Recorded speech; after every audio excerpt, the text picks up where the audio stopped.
inmenso.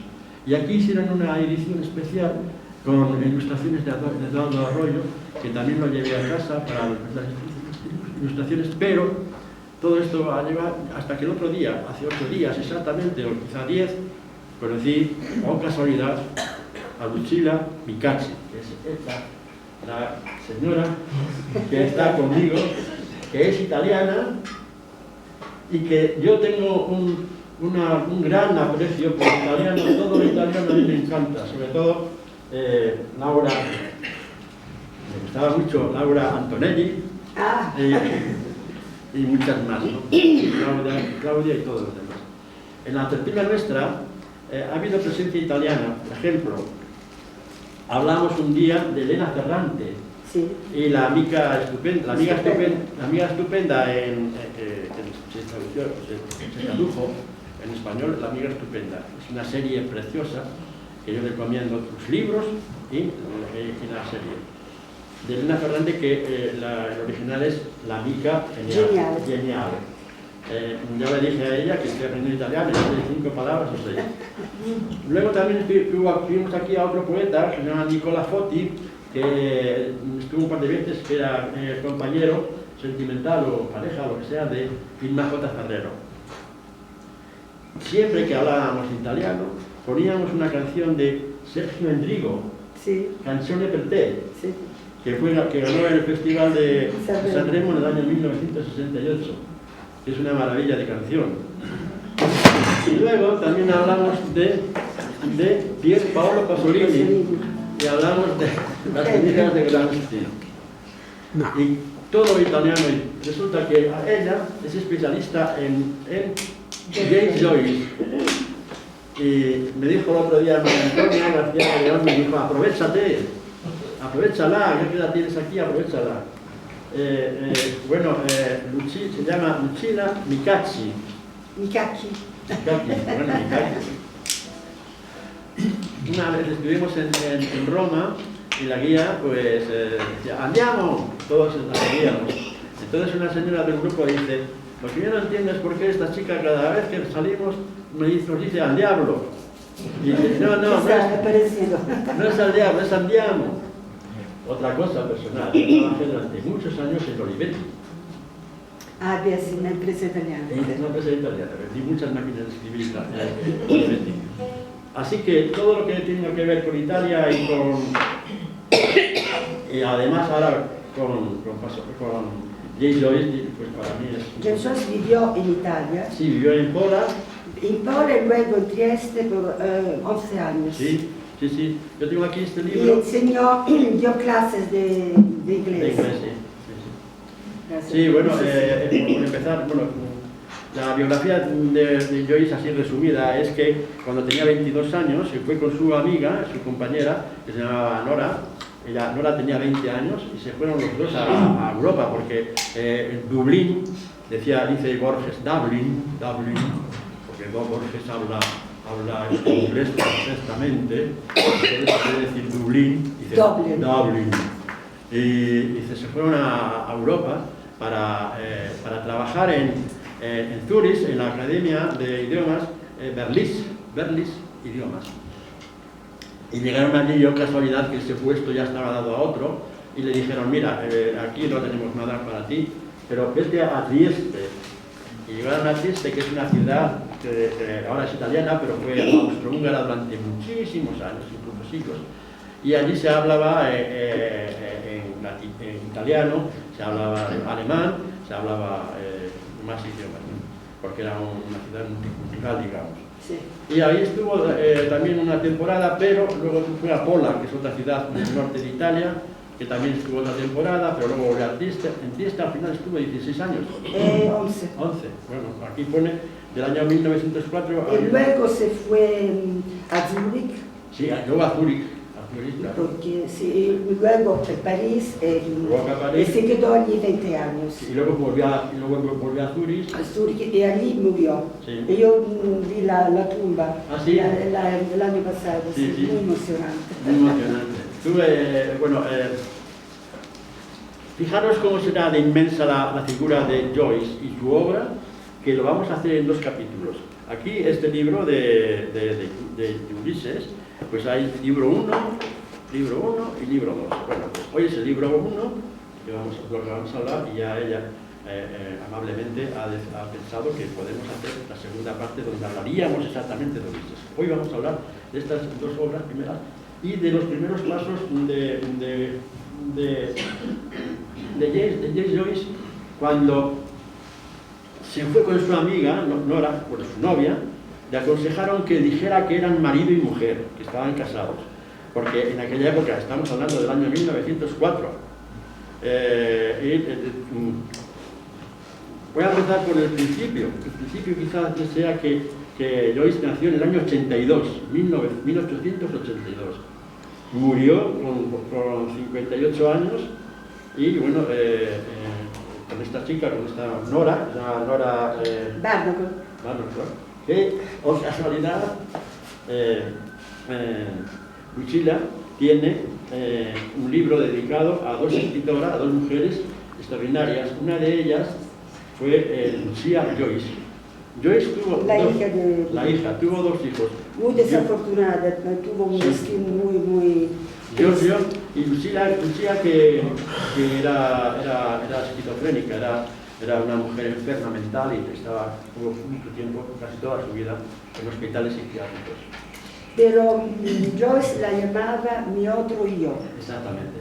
Porque el lenguaje de Lucia fue el lenguaje que Joyce adoptó en el último Phineas Wake, el último libro. Sí. Es un lenguaje fragmentario, un lenguaje visionario, y muchos estudiosos piensan, yo entre ellos, que haya absorbido mucho del lenguaje así desintegrado, como se dice, de Lucia.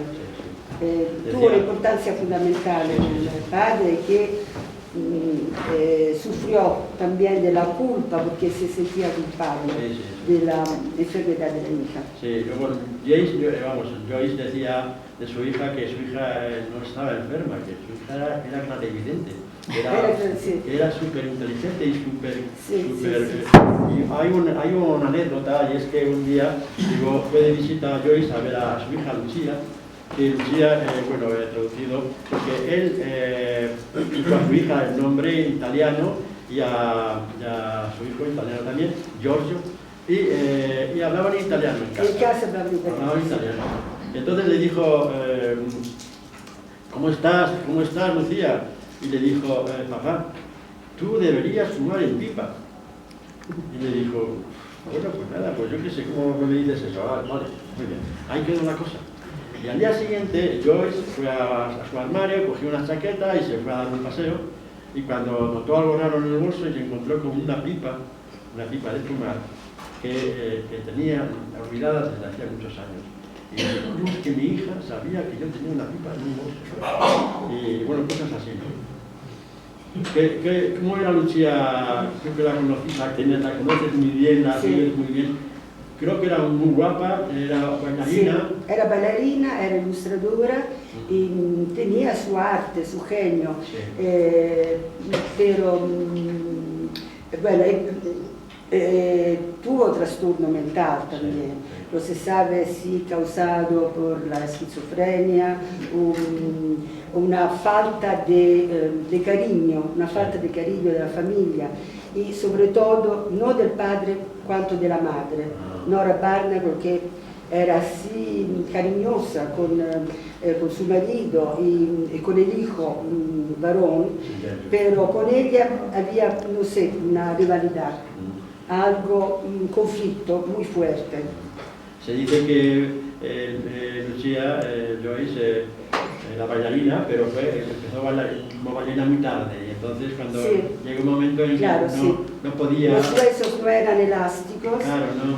y tuvo una enseñante muy, Egorova, una enseñante de los balletes rusos, muy severa, y eso no le vino bien. No, al final lo dejó y fue el principio de su caída, de su enfermedad. El libro de Dublineses, que es un libro que se compone de 15 relatos, se dice que casi todos los relatos son autobiográficos o son semi-biográficos del propio Joyce. Y aquí destaca un relato que fue famoso porque se hizo una película que se llama Los Muertos, que dirigió John Huston, que protagonizaba a Angélica Houston. Puede ser que sea el relato más hermoso de todos los relatos de la literatura mundial. Sí, eso me hace mucha gracia porque resulta que en alguna parte dicen el relato más hermoso que se ha escrito nunca en la vida ha sido Los Muertos de Joyce.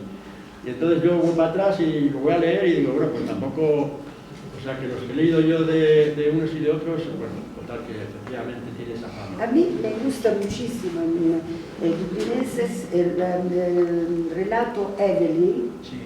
Porque Evelyn representa una mujer atrapada, una mujer que vive en la parálisis de su nación. Es el espejo de la Dublín de aquel tiempo. Y la antítesis de Evelyn es Nora Barnacle. Sí. Que será luego la Molly Bloom de Ulises, porque Nora Barnacle, al contrario, se fue con él y no tuvo miedo de anteporse a la moral del tiempo. Fue una mujer muy, muy valiente. Sí. Hay una anécdota y es que Joyce se fue con su hijo George, que tendría 5 o 6 años, a Dublín a ver a sus padres y presentar al nieto, digamos. Y bueno, fue también a conocer a la familia de ella, ¿no? De Nora. Y Galway. Sí, y bueno, pues fue bien recibido y todo eso. Y resulta que cuando llega de vuelta, allí en Dublín, alguien le dijo, bueno, tú sabes que tu mujer te ha puesto los cuernos muchísimas veces. Sí. No fastidies, sí. Dice, y es posible que esté... Eso lo dijo un amigo, ¿sí? Un falso amigo. Sí, fue por, como dicen aquí, malmeter, ¿no? Por robar, ¿no? Y por fastidiar y tal. Y entonces el pobre Joyce se quedó traumatizado con eso y bueno, luego habló con Nora y dijo, no, eso es mentira.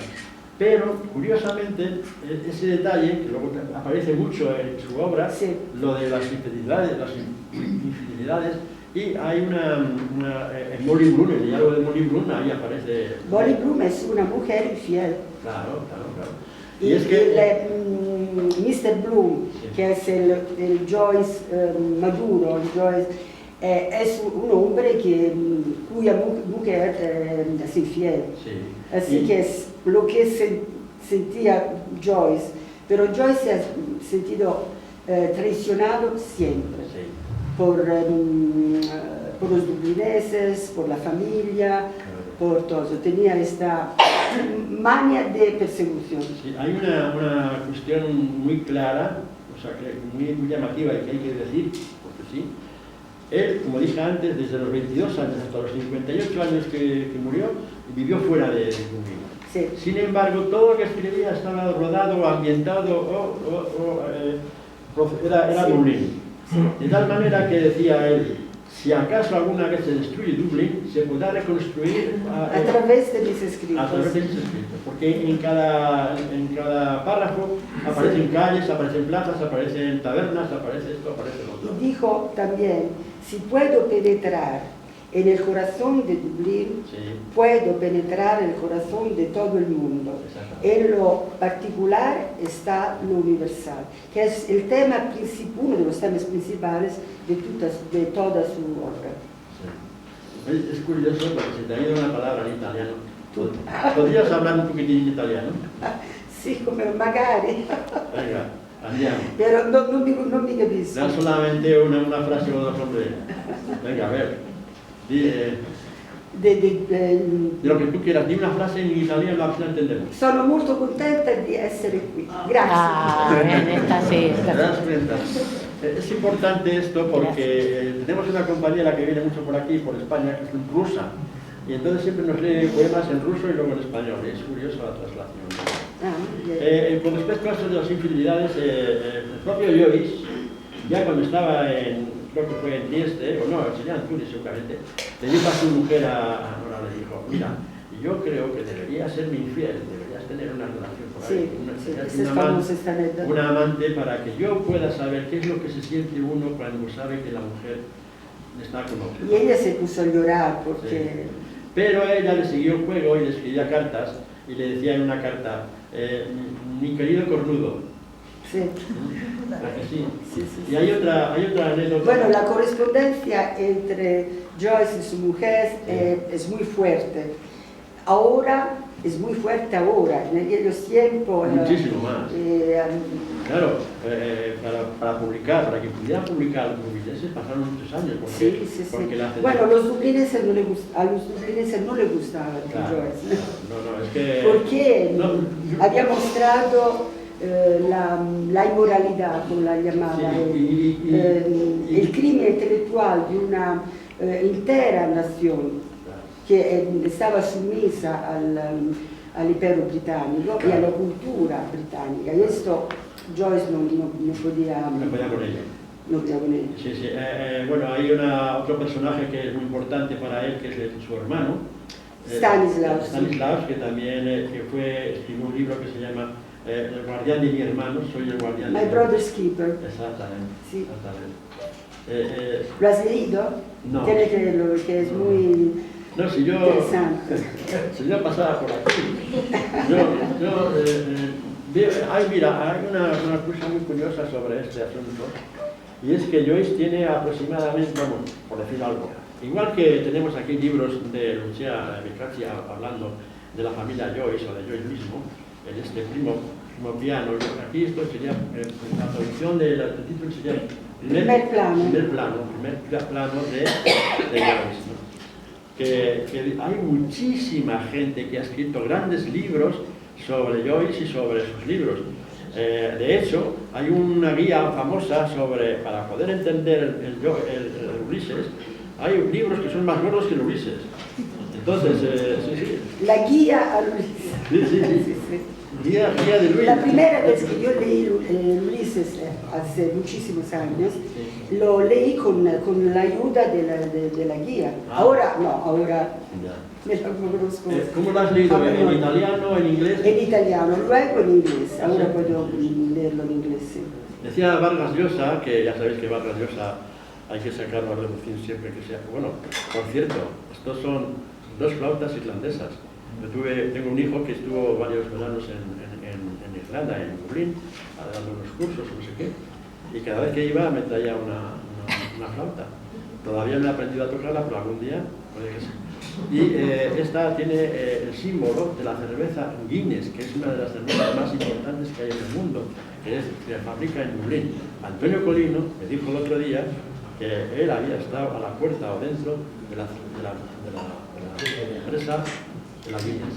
Y otra cosa que sí me iba a decir yo, con respecto a la cultura irlandesa, es que, bueno, sí, vamos a hablar del Bloomsday. ¿Tú has ido alguna vez al Bloomsday?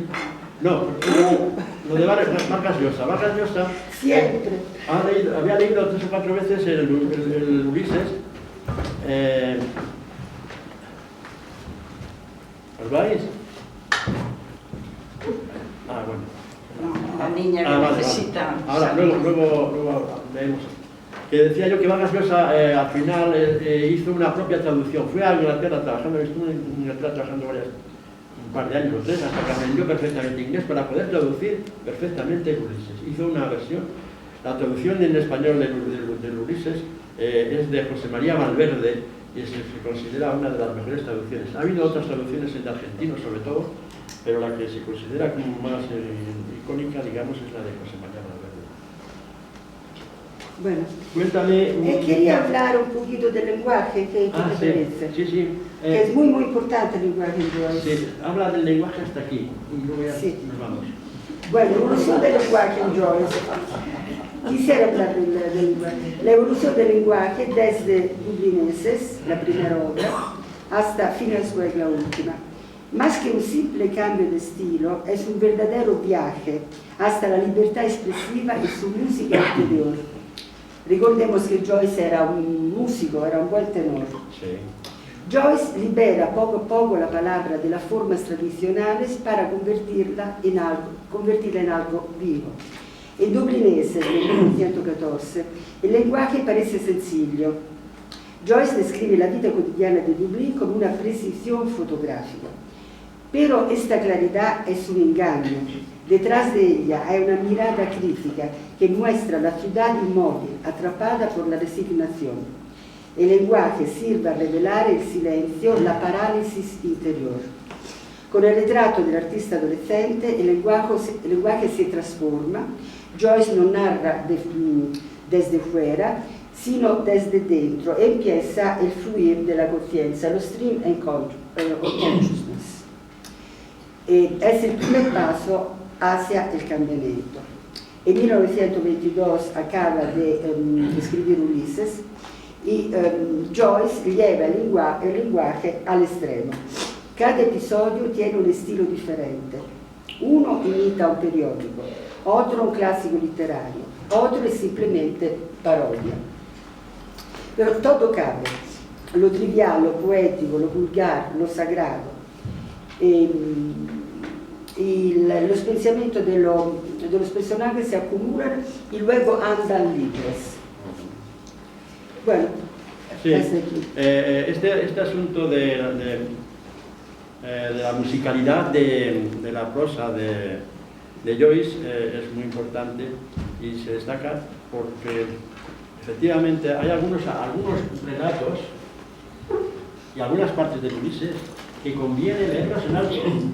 O sea, si lo lees en alto te das cuenta de esa musicalidad, esa manera tan bonita.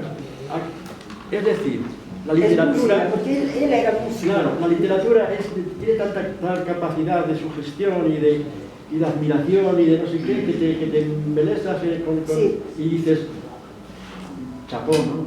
Sí, esto se nota sobre todo en Phineas Wake. Sí. Porque Phineas Wake es la obra de un escritor que es un hombre casi ciego. Sí. Y así que más que leer se escucha. Y eso lo dijo Samuel Beckett, Sí. que es un gran escritor irlandés, que en aquella época era su secretario, escribía. Sí, sí, sí. Él dictaba y Beckett escribía. Y dijo, no os quejéis que no está escrito en inglés, no está escrito. Yeah. Es para leerlo, es para escucharlo. Sí, sí. Yo he intentado leer Phineas Wake y no he podido. Pues no he podido, pero el otro día escuché algo muy interesante sobre eso. Que a él de pequeño le intentó morder un perro, entonces tenía una fobia a los perros terrible. Y también tenía fobia a los truenos, a las tormentas. Sí, y entonces, y a las ratas también. Sí, entonces en este libro, en el Phineas Wake, resulta que tiene una expresión para definir a un trueno. Y son 100 consonantes. 100 consonantes. 100 consonantes. Entonces hay un psicólogo por ahí que se llama José María Álvarez, que dice, mirad, esto es lo que es un trueno. Dice, todo eso está escrito por Joyce. Y luego termina, en vez de con 100 consonantes, con 101, porque el 1 es un inventor de palabras, hace asociaciones. En una ocasión venían unos rusos de Rusia, pasaron hasta París y pasaron por los Alpes. Y dice, había una tormenta. Hubo una tormenta terrible, y entonces toda la noche y al día siguiente se encontraron, creo que era con Samuel Beckett, y le dijo, bueno, ¿qué tal, señor Joyce? ¿Cómo pasó la noche? Y se la pasé muy mal, muy mal. Toda la noche pensando en la palabra kéfir, sí. Y dándole vueltas a la palabra kéfir, resulta que me he encontrado con 50 variaciones de la palabra kéfir. Bueno, se dice, hay gente especializada en Joyce que piensa que no estaba loco, pero tenía un toque especial genio lo salvaba de la locura. Claro. Pero en el fondo estaba loco, Sí. pero el genio lo... Claro, decía, Lucia, mi hija, está loca y no ha podido salir de esa locura. No ha podido salir del agua. Del agua. No ha podido salir del agua. Yo estoy Sí. loco, pero he podido salir. Jung dijo, Lucia y su padre son como dos personas que se tiran al agua, Sí. pero mientras el padre se... Sale, la otra no. La otra se ahoga. Bien, pues Lucila, yo sé que podríamos estar así toda la noche, Sí. incluso más noches, pero bueno, se acabó. Muchas gracias por tu participación. Gracias a todos por escucharme. Nos has demostrado que sabes muchísimo sobre Joyce y que es una lástima que no podamos tener unas grandes conferencias con... La tendremos. Sí, el futuro lo dirá. Y ahora vamos a